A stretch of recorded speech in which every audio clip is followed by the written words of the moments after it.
Kematian Emilda Gustianti, 52, yang sempat heboh dan diduga akibat tabrak lari, kini terungkap fakta mengejutkan.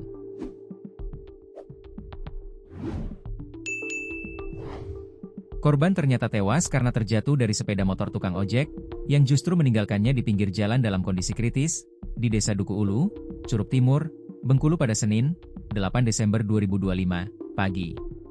Data yang dihimpun tribunbengkulu.com, kejadian bermula saat korban, yang sebelumnya berjalan kaki pergi dari rumah, kemudian dibonceng oleh Solihin, 70, warga Desa Pahlawan, Kecamatan Curup Utara.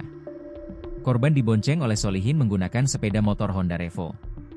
Solihin dan korban kemudian melaju dari arah Desa Duku Ulu menuju Desa Duku Ilir. Sesampai di jalan yang sedikit menurun, tepatnya di lokasi kejadian, korban terjatuh dari sepeda motor.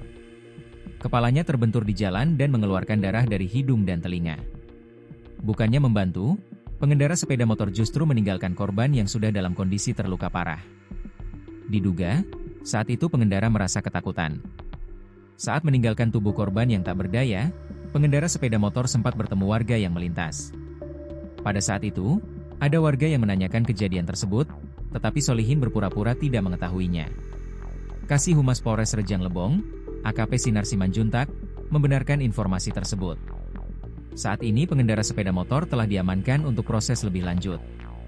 Dari fakta pemeriksaan yang didapati, ternyata bukan kejadian tabrak lari, melainkan korban terjatuh dari sepeda motor, dan pria tersebut malah meninggalkannya. Sekarang masih diamankan, jadi bukan tabrak lari, korban terjatuh sendiri, ungkap Sinar. Sinar menambahkan, terungkapnya hal ini setelah Satlantas Polres Rejang Lebong melakukan pemeriksaan mendalam. Di lokasi kejadian sendiri, memang sangat minim bukti petunjuk terkait tabrak lari. Sehingga kesimpulan sementara, pengemudi sepeda motor mengendarai kendaraannya dengan lalai dan membuat korban terjatuh.